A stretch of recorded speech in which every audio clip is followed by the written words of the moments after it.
Welcome to active contact Tamil. So என்னோட name Krishnamurthy. நான் SEBI register advisor கிடையாது. இந்த வீடியோ உங்களுக்கு ஒரு எஜுகேஷனல் பர்பஸ்க்காக மட்டுமே. ஸோ நேற்றுக்கு நம்ம 24,200 ஸ்ட்ராடல் அப்படின்ற அடிப்படையில் ஒரு short range and wide range எடுத்திருந்தோம்.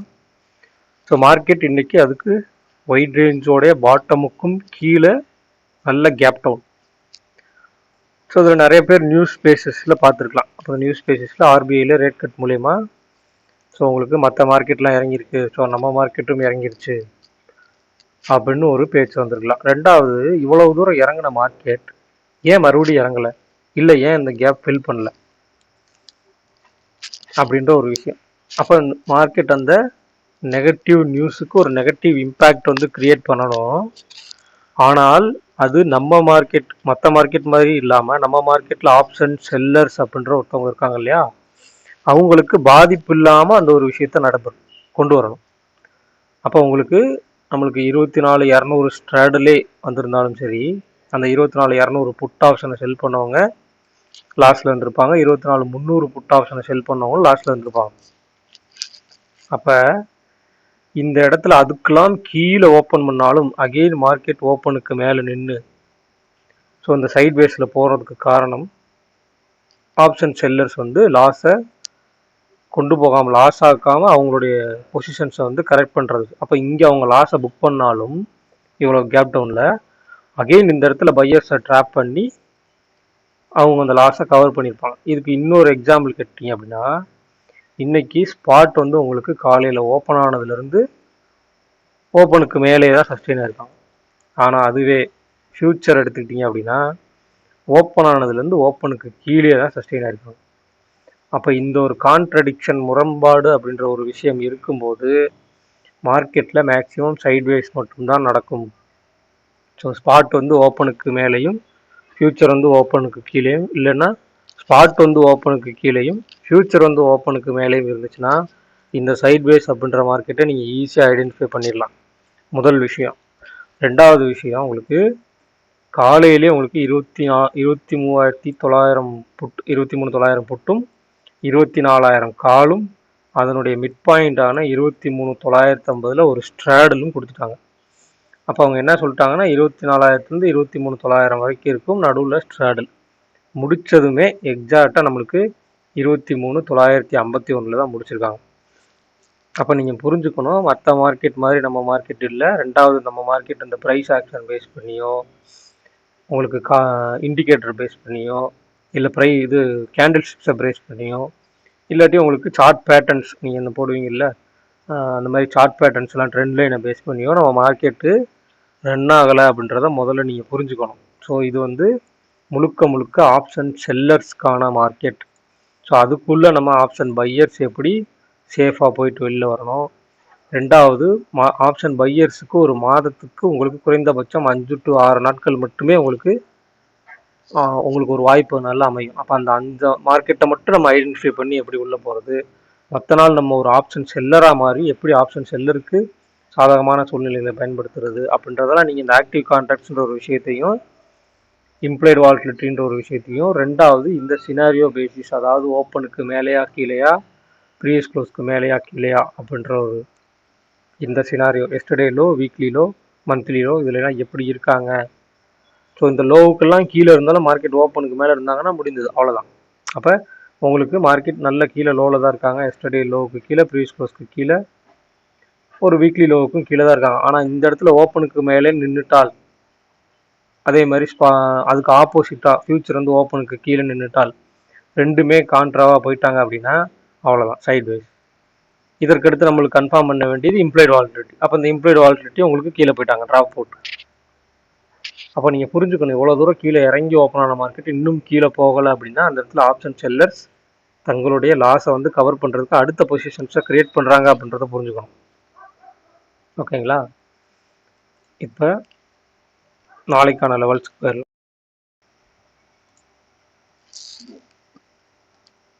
ஸோ நிஃப்டியில் நெக்ஸ்ட் வீக் எக்ஸ்பைரி சேஞ்ச் பண்ணிக்கலாம். ஸோ நெக்ஸ்ட் வீக்கில் நம்மளுக்கு 24,000 put option, 24,000 call option, 25,000 call option, 26,000 call option. So இது வரைக்கும் உங்களுக்கு ஒரு மல்டிபிள் ஹெட்ஜு கால் சைடு, அதாவது மல்டிபிள் ஸ்ட்ராங்கிள் கால் சைடு. அப்போ 24,000 புட் ஆப்ஷன் வந்து ஒவ்வொரு கால் ஆப்ஷன் கூடயா போட்டி போடுறாங்கன்னு வச்சுக்கலாம். ஓகேங்களா? அப்போ அதுக்கடுத்து நம்மளுக்கு கீழே போனால் எங்கே 23,500. அதுக்கு அப்போ மேலே போனாலும் ஒரு ஸ்டாப் இந்த இடத்துல 24,500. அப்போ 23,500 டு 24,500ன்றது நியர்பை ஷார்ட் ரேஞ்ச். அதுக்குள்ளே இருக்க ஒரு ஸ்ட்ராடில் 24,000 அப்படின்றத புரிஞ்சுக்கணும். அப்போ நாளைக்கு இந்த 24,000 புட் ஆப்ஷனுடைய இந்த ப்ரீவியஸ் க்ளோஸ் இன்னைக்கு நடந்திருக்க இந்த க்ளோசிங் ப்ரைஸுக்கு கீழே போனாங்கன்னா மட்டும்தான், ஃபர்தராக சஸ்டெயின் ஆனால் மட்டும்தான் இந்த 23,500ன்ற லெவல். ஸோ அதுக்கு கீழே சஸ்டெயின் ஆகலை, இம்ப்ளைட் வால்டிலிட்டி அதுக்கு சப்போர்ட் பண்ணல அப்படின்ற பட்சத்தில் கீழே போகிறதுக்கான வாய்ப்பு ரொம்ப ரொம்ப கம்மி. அப்போ 24,000 புட் ஆப்ஷனுடைய க்ளோஸ் வந்து 195, 24,000 கால் ஆப்ஷனுடைய க்ளோஸ் வந்து 214. ஸோ இதில் வந்து நம்ம ஹை பேஸ் பண்ணி எடுக்க மாட்டிங்களா அப்படின்னு கேட்டால் ஹை பேஸ் பண்ணி எடுக்க மாட்டோம். ஏன் அப்படின்னு கேட்டிங்கன்னா, ஒரு ஹையில் ஒரு ஆப்ஷன் செல்லர் செல் பண்ணியிருந்தாலும் அகெயின் அந்த ஹைக்கு மேலே கொண்டு போயிட்டு உங்களை வாங்க வச்சு அகெயின் அந்த ப்ரைஸை கீழே கொண்டு வர்றதுக்கு நிறைய சான்சஸ் இருக்குது அப்படின்றத புரிஞ்சுக்கணும். அதனால தான் நம்ம ப்ரீவியஸ் க்ளோஸ் பேஸ் பண்ணி எடுக்கிறோம். ஏன்னா ஒரு லோ வந்து மாறிக்கிட்டே இருக்கும், ஹையும் மாறிக்கிட்டே தான் இருக்கும். ஒரு ஆப்ஷன் லோ வச்சுட்டு அகெயின் இந்த ஹையை போய் பிரேக் பண்ணாலும் நீங்கள் என்ன நினைப்பீங்க, அப்போ எஸ்டர்டே ஹைக்கு மேலே ஆப்ஷன் வந்து நின்றுருக்காங்க, ஸோ இதுக்கு மேலே இன்னும் போகும் அப்படின்னா அந்த இடத்துல ஆக்டிவ் கான்ட்ராக்ட் சப்போர்ட் பண்ணலை அப்படின்னா போகாது. அதே மாதிரி இம்ப்ளைட் வால்டிலிட்டி சப்போர்ட் பண்ணலைன்னா போகாது. அப்போ இந்த கால் ஆப்ஷன் 251க்கு மேலே நின்னாலும் சரி, புட் ஆப்ஷன் 260க்கு மேலே நின்னாலும் சரி, அதுக்கடுத்து இங்கே இருக்கிற புட் ஆப்ஷன் அகெயின் மேலே ஏறி வரல, இம்ப்ளைட் வால்டிலிட்டி இந்த இடத்துல ட்ராப் அவுட் ஆச்சு அப்படின்னா இந்த காலை நீங்கள் பை பண்ணி பிரயோஜனமே கிடையாது. அகெயின் இந்த 260க்கு மேலே போனாலும் கீழே மறுபடியும் டிகேக்கு தான் கொண்டு வருவாங்க அப்படின்றத புரிஞ்சுக்கணும். அப்போ ஒரு ஆப்ஷன் ப்ரைஸ் மேலே போகணுன்னாலும் மார்க்கெட் அந்த சைடில் அதுக்கு சப்போர்ட்டிவாக மேலே போகணுன்னாலும் மற்ற காரணிகள்லாம் இங்கே தேவைப்படுது. 24,000க்கு கீழே உள்ள புட் ஆப்ஷன் இங்கே 23,500 இல்லை 23,900 இல்லை 23,800 அகெயின் ஒவ்வொரு ஸ்டெப்பாக மேலே ஏறி வரணும். இம்ப்ளைட் வால்டிலிட்டியும் அதுக்கு சப்போர்ட் பண்ணணும். மார்க்கெட் சினாரியும் அதுக்கேற்ற மாதிரி இருக்கணும். இருந்தால் மட்டுமே தான் இந்த ஹை ஸ்டாண்டர்ட்னு வச்சு நம்ம இதிலிருந்து ஒரு லெவல்ஸ் எடுக்கலாம். அப்போ இந்த ஹை ஸ்டாண்டர்ட் கிடையாது, இந்த லோவும் ஸ்டாண்டர்ட் கிடையாது. இந்த ப்ரீவியஸ் க்ளோஸ் அப்படின்ற லெவல் ஒன்று இருக்கும் இல்லையா அந்த ஆப்ஷன் ப்ரைஸில். அப்போ அந்த ஆப்ஷன் ப்ரைஸில் ப்ரீவியஸ் க்ளோஸ்க்கு மேலே போனால் க்ரீன்ற ஒரு சென்டிமெண்ட்டும் ப்ரீவியஸ் க்ளோஸ்க்கு கீழே போனால் ரெட்டுன்ற ஒரு சென்டிமெண்ட்டும் இருக்கும் இல்லையா, அதில் தான் நம்மளை ட்ராப் அவுட் பண்ணுவாங்க. நம்மளை ட்ராப் பண்ணுற ஒரு விஷயமே அந்த விஷயத்தில் தான் இருக்கும். அப்போ இதுக்கு இந்த இடத்துல அவங்க செல் பண்ணாலும் செட்டில்மெண்ட் ப்ரைஸில் இந்த ப்ரீவியஸ் க்ளோஸ் ப்ரைஸுக்கு கீழே அவங்க இந்த ஆப்ஷன் ப்ரைஸை கொண்டு வர்றதுக்கு என்ன வேலையோ அதை செய்ய தான் பார்ப்பாங்க. அப்போ அதுக்கு உண்டான லெவல்ஸை பேஸ் பண்ணி தான் நம்ம எடுக்க முடியும். அப்போ 24,000 புட் ஆப்ஷனுடைய க்ளோஸ் 195 அப்படின்னு எடுத்துக்கிட்டா 23,805. 23,805 அப்படின்றது உங்களுக்கு ஷார்ட் ரேஞ்சுடைய பாட்டமாக இருக்கும்.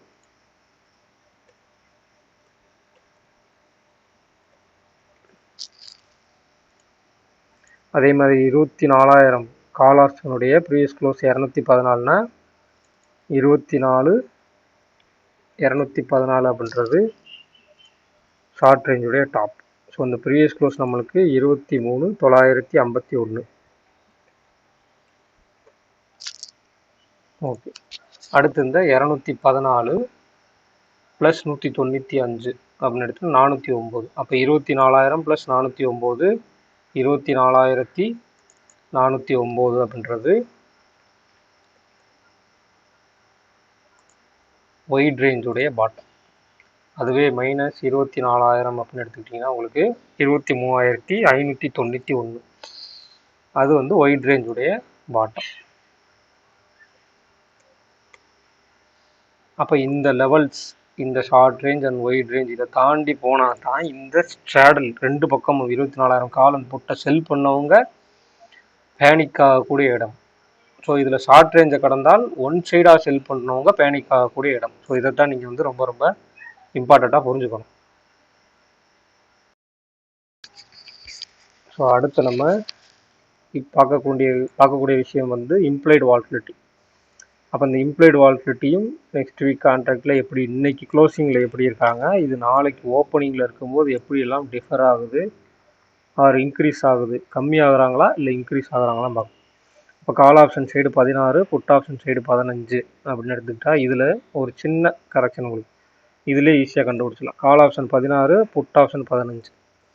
அப்போ இந்த 23,951 அப்படின்ற லெவலில் மார்க்கெட் முடிச்சிருக்காங்க. ஆனால் நம்மளுக்கு 24,000 ஸ்ட்ராடல் இருக்குது. ஸோ இந்த இடத்துல நம்மளுக்கு கால் ஆப்ஷன் சைடு ஒரு சின்ன இம்ப்ளாய்டு வாலிடிட்டி அதிகமாக இருக்குது. ஸோ அப்போ இந்த பேசிஸில் நீங்கள் எடுத்துக்கிட்டீங்கன்னா கூட மார்க்கெட் வந்து ஒரு சின்ன ஒரு ப்ரீவியஸ் க்ளோஸ்க்கு மேலே ஓப்பன் ஆகிறதுக்கு ஒரு வாய்ப்புகள் இருக்குது 80%. ஆனால் 20% ஒரு 70 to 80% இருக்கலாம் மேலே ஓப்பன் ஆகுது. ஆனால் வாய்ப்பு இன்னமும் மார்க்கெட் சென்டிமெண்ட் வந்து நெகட்டிவில் இருக்கனால கீழேயுமே ஓப்பன் ஆகலாம் அப்படின்றத நீங்கள் கரெக்டாக புரிஞ்சு வச்சுக்கணும். அப்போ இந்த எக்ஸ்பைரி டேக்கு அடுத்து வர்ற ஒரு பெரிய கேப் அப்போ கேப் டவுனோ எஸ்டர்டே ஹைக்கு மேலே எஸ்டர்டே லோவுக்கு மேலே இருந்தால் மட்டுமே அது ஃபர்தராக பெரிய மொமெண்டத்துக்கு ஒரு வாய்ப்பாக இருக்கும். அப்போ நாளைக்கு இந்த எஸ்டர்டே ஹைக்கு மேலே ஓப்பன் ஆனாலும் இதுக்கு மேலே சஸ்டெயின் ஆகலை அப்படின்னா கீழே தான். ரெண்டாவது, அதுக்கு முந்தைய நாள் இந்த லோவில் அந்த கேப் ஃபில்லிங் அப்படின்னு ஒரு விஷயம் சொல்லுவீங்களா, அந்த கேப் ஃபில்லிங்கிற ஒரு விஷயம் நடக்கணும் அப்படின்னா அதுக்கு இம்ப்ளைட் வாலிடிட்டி இங்கே ஓப்பன் ஆனாலுமே சப்போர்ட் பண்ணணும். அதே மாதிரி இந்த லோவுக்கு கீழே எக்ஸ்பைரி டேவோடைய தேர்ஸ்டேவோடைய லோவுக்கு கீழே ஓப்பன் ஆனாலும் அங்கேயும் இம்ப்ளைட் வாலிடிட்டி சப்போர்ட் பண்ணல அப்படின்னா அகெயின் இந்த 24,000 தான் வருவாங்க அப்படின்றத நீங்கள் இதில் புரிஞ்சுக்கணும். ஸோ அடுத்து பேங்க் நிஃப்டி. ஸோ அதே மாதிரி பேங்க் நிஃப்டியில் நேற்றுக்கு நம்ம ஒரு 51,650 அப்படின்ற லெவல் சொல்லியிருந்தோம். இன்றைக்கி எவ்வளோ பேர் அதை வாட்ச் பண்ணிங்கன்னு தெரில. எக்ஸாக்டாக அந்த லெவலுக்கு மேலே மார்க்கெட் வந்து சஸ்டெயின் ஆகலை. இதை நீங்கள் புரிஞ்சு வச்சுக்கிட்டாலே போதும். ஓப்பனுக்கு மேலே இருந்துட்டாங்க அப்படின்னா நம்மளுக்கு அந்த ஷார்ட் ரேஞ்சுடைய பாட்டம் அப்படின்ற லெவலில் ப்ரீச் பண்ணணும் அப்படின்றது ஒரு விஷயம். அப்போ நியர்பை உங்களுக்கு இந்த இடத்துல தான் நம்ம நேற்றுக்கு எடுத்த அந்த ஸ்ட்ராங்கிளுடைய ரேஞ்சுக்கு நியர்பை தான் இருக்காங்க அப்படின்றப்ப இங்கே ஓப்பன் ஆனாலும் ஓப்பனுக்கு மேலே, அதாவது இந்த இடத்துக்கு மேலே சஸ்டெயின் ஆகிட்டாங்க 51,450க்கு மேலே சஸ்டெயின் ஆகிட்டாங்கன்னா போகிற இடம் 51,650. அப்போ அதுக்கு மேலே இன்னும் சஸ்டெயின் ஆகணும்னா இன்னுமே நம்மளுக்கு இம்ப்ளைட் வாலிடிட்டி சப்போர்ட் பண்ணணும். ரெண்டாவது, அதுக்கு மேலே ஆக்டிவ் கான்ட்ராக்ட் நம்மளுக்கு சப்போர்ட் பண்ணணும். இது ரெண்டுமே இல்லாதனால ஒரு சைட் வேஸில் மார்க்கெட் போயிட்டாங்க. இப்போ இன்றைக்கி கொடுத்துருக்கிறது 51,575 மார்க்கெட் முடிஞ்சாலும் நம்மளுக்கு 51,500 ஸ்ட்ராடல் கொடுத்துருக்குறாங்க. அப்போ இதிலிருந்து நீங்கள் எடுத்து பார்க்கும்போது 51,500 320 எடுத்துக்கிட்டால் கூட 51,180, 51,500 ப்ளஸ் 569 அப்படி எடுத்துக்கிட்டா 52,069 அப்படின்ற லெவல் வந்து உங்களுக்கு ஒரு ஷார்ட் ரேஞ்சாக இருக்கும். ஸோ இதில் ஏன் நம்ம ஷார்ட் ரேஞ்ச் மட்டும் எடுக்கிறோம், ஒயிட் ரேஞ்ச் எடுக்கல அப்படின்னா ஒரு நாளைக்கு பேங்க் நிஃப்டியில் 500லேருந்து 600 புள்ளிகள் மட்டும்தான், 500 to 700 சம்திங் அந்த ரேஞ்சு தான் உங்களுக்கு இருக்கும். அதுக்கு மேலே இருக்காது. ரொம்ப அதிகமாக போனாலும் இந்த 500 தான். ரொம்ப குறைவாக இருந்தால் 300 to 700 வச்சுக்கலாம். அப்போ மிட் பாயிண்ட் ஒரு 500ன்னு வச்சுக்கலாம். அப்போ 300 பாயிண்ட் டு 500 பாயிண்ட், அதிகபட்சம் போனால் 700 பாயிண்ட் அப்படின்றது தான். அதுக்கு மேலே உங்களுக்கு இருக்கணும் மார்க்கெட்டில் ரேஞ்ச் இருக்கணும்னா மிகப்பெரிய சப்போர்ட் தேவைப்படும் இம்ப்ளைட் வாலிடிட்டியில். அது இல்லாமல் மார்க்கெட் சினாரியோலையும் அப்படி இல்லாமல் பெருசாக மொமெண்டம் நடக்காது அப்படின்றத தெரிஞ்சுக்கணும். அப்போ இந்த கீழே ஓப்பன் ஆனாலும் இதுக்கு மேலே மார்க்கெட் இன்னும் மேலே போகணும்னா அதுக்கு முந்தைய நாள் ரேஞ்ச் இப்போ இருந்திருக்கீங்களா ஒரு சைட் வேஸ். ஸோ இந்த மாதிரி ரேஞ்ச் ரொம்ப கம்மியாக இருக்கணும். ஸோ முந்தைய நாளுடைய ரேஞ்ச் வந்து மார்க்கெட்டோட ஒட்டுமொத்த மொமெண்டமே கம்மியாக இருந்தால் தான் அதை ஈஸியாக பிரேக் பண்ணி மேலே போக முடியும். அதுக்கும் இம்ப்ளைட் வாலிடிட்டி சப்போர்ட் பண்ணணும் அப்படின்றத நீங்கள் தெரிஞ்சுக்கணும். ஸோ இந்த மாதிரி நிறைய விஷயம் இதில் நம்ம யூடியூப்பில் சொன்னாலும் இன்னும் சொல்லப்படாத நிறைய விஷயங்கள் இருக்குது. அதெல்லாம் நம்ம வந்து கிளாஸஸில் சொல்லி கொடுக்குறோம். ஸோ கிளாஸஸில் ஜாயின் பண்ணணும் விருப்பம் இருக்கவங்க 7904877610 அப்படின்ற நம்பருக்கு வாட்ஸ்அப் பண்ணி கிளாஸஸோட டீட்டெயில்ஸ் வாங்கிக்கிங்க. கிளாஸஸ் மறுபடியும் சொல்கிறேன், மற்றவங்க மாதிரி ஃபீஸஸ் வந்து ரொம்ப அதிகமாக நாங்கள் ஃபீஸ் வாங்குறது கிடையாது. ரெண்டாவது, நிறைய விஷயங்களை சொல்லி உங்களுக்கு குழப்புறதும் கிடையாது. தேவையான விஷயங்களை சொல்லி கொடுத்து அந்த தேவையான விஷயங்களை எந்தெந்த இடத்துல பார்க்கணும் அப்படின்றதையும் தெளிவாக அவங்களுக்கு சொல்லி கொடுத்துருவோம். ஸோ அதை நீங்கள் அண்டர்ஸ்டாண்ட் பண்ணிக்கிட்டு அதுக்கேற்ற மாதிரி நீங்கள் மார்க்கெட்டை வந்து சினாரியோ பேசிஸில் பார்க்க ஆரம்பிச்சிட்டிங்க அப்படின்னாலே உங்களுக்கு ஒரு ஐடியா கிடச்சிரும். அதுலேருந்து நீங்கள் எப்படி உங்களுடைய ட்ரேட்ஸை வந்து எக்ஸிக்யூட் பண்ணுறதுன்ற ஒரு ஐடியாவும் கிடச்சிரும். ஸோ பொதுவாகவே நீங்கள் உள்ளே வர்றீங்கன்னா ஒரு பையராக வாங்க, அது வந்து கேபிட்டல் கம்மியாக வச்சுருக்கவங்களுக்கு இருக்கும். அப்போ நீங்கள் அதை ட்ரைனிங் எடுக்கணும். பையராக இருந்துட்டு செல்லராக வந்துட்டீங்க அப்படின்னா ரொம்ப ஈஸியாக போயிடும் உங்களுக்கு மார்க்கெட். ஸோ அப்போ ஒரு கேபிட்டல் கம்மியாக இருக்கவங்க பையராக வந்தாலும் செல்லராக மாறக்கூடியவங்களாம் வாங்க. ஸோ ஏன் அப்படி சொல்கிறேன் அப்படின்னா, ஃபஸ்ட்டு எடுத்தோடனே நீங்கள் செல்லராக வந்துட்டீங்க அப்படின்னா உங்களுக்கு பெரிய மொமெண்டம் நடக்கிற அந்த 5 to 6 நாள் அப்படின்றது நீங்கள் வந்த டயத்தில் நடந்துருச்சு அப்படின்னா உங்களுக்கு செல்லிங் மேலே ஒரு ஒரு இம்பார்ட்டன்ஸ் கொடுக்காம போயிடலாம். அப்போ நீங்கள் பையிங்க்கு ஒரு இம்பார்ட்டன்ஸ் கொடுத்துட்டு வந்து அதை வந்து நீங்கள் பார்க்க ஆரம்பிக்கணும். ஃபஸ்ட்டு நீங்கள் பையிங் பண்ணணுன்ற ஒரு கட்டாயமே கிடையாது. ஃபஸ்ட்டு நீங்கள் மார்க்கெட்டை வந்து பையிங், அதாவது ஆக்டிவ் கான்ட்ராக்ட்ஸை வச்சு நீங்கள் செல்லர் பாயிண்ட் ஆஃப் வியூவில் பார்த்துட்டு அதில் எங்கெங்கே பையருக்கு வாய்ப்பு கிடைக்குது அப்படின்றத ஒரு பேப்பர் ட்ரேட்லேயோ இல்லை ஒரு ட்ரையல்லையோ நீங்கள் அதை எழுதி வச்சு டேட்டாஸ் எடுத்து பார்த்துட்டிங்கன்னா அப்போ உங்களுக்கு தெரிஞ்சு போகும் ஒரு பையர் எந்த இடத்துல போகணும், ஒரு செல்லர் எந்த இடத்துல போகணும். அப்போ ரெண்டாவது நீங்கள் செல்லிங்க்கு கன்வெர்ட் ஆகும்போது செல்லிங்கில் உள்ள கன்சிஸ்டன்சி உங்களுக்கு புரிய ஆரம்பிச்சிடும். அப்போ ஆல்ரெடி நீங்கள் பையர் பாயிண்ட் ஆஃப் வியூவில் பார்த்துட்டீங்க, மார்க்கெட்டை பார்க்குறத பையர் பாயிண்ட் ஆஃப் வியூவில் நீங்கள் டேட்டாஸ்லாம் எடுத்து பார்த்துட்டீங்க அப்படின்னா பையரில் ஒரு ரிஸ்க் உங்களுக்கு ரொம்ப ரொம்ப ஈஸியாக அனலைஸ் பண்ணிடலாம். அப்போ ஈஸியாக அனலைஸ் பண்ணிட்டீங்க அப்படின்னா செல்லருக்கு உண்டான அட்வான்டேஜ் உங்களுக்கு தன்னால் தெரிய ஆரம்பிச்சிடும். அப்போ செல்லருக்கு உண்டான அட்வான்டேஜ் தெரிஞ்சிச்சுன்னா அந்த இடத்துல செல்லருக்கு எவ்வளோ கன்சிஸ்டன்ஸான ப்ராஃபிட் வருது அப்படின்றத உங்களுக்கு புரிய ஆரம்பிச்சிடும்.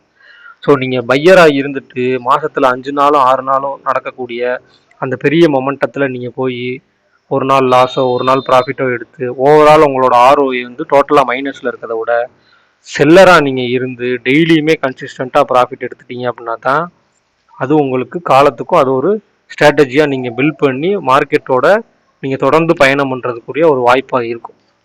அப்போ பையராகவும் நீங்கள் பார்க்க ஆரம்பிச்சு பையிங்கில் உள்ள டிஃபிகல்ட்ஸை முதல்ல புரிஞ்சுக்குங்க. புரிஞ்சுட்டு அப்புறம் நீங்கள் செல்லராக மாறுங்க. இவ்வளோதான் விஷயம். ஸோ இந்த வீடியோ பிடிச்சிருந்துச்சு அப்படின்னா லைக் பண்ணுங்கள், ஷேர் பண்ணுங்கள், சப்ஸ்கிரைப் பண்ணுங்கள். மறக்காமல் உங்கள் கருத்துக்களை வந்து கமெண்ட் செக்ஷனில் கமெண்ட் பண்ணுங்கள். ஸோ பார்க்குறவங்க எல்லாரும் ஒரு லைக் பண்ணிங்க அப்படின்னா தான் நம்மளோட வீடியோ வந்து இன்னும் நிறைய பேர்த்துக்கு சஜஷனில் போகும். ஸோ மறக்காமல் லைக் பண்ணுங்கள். நன்றி, வணக்கம்.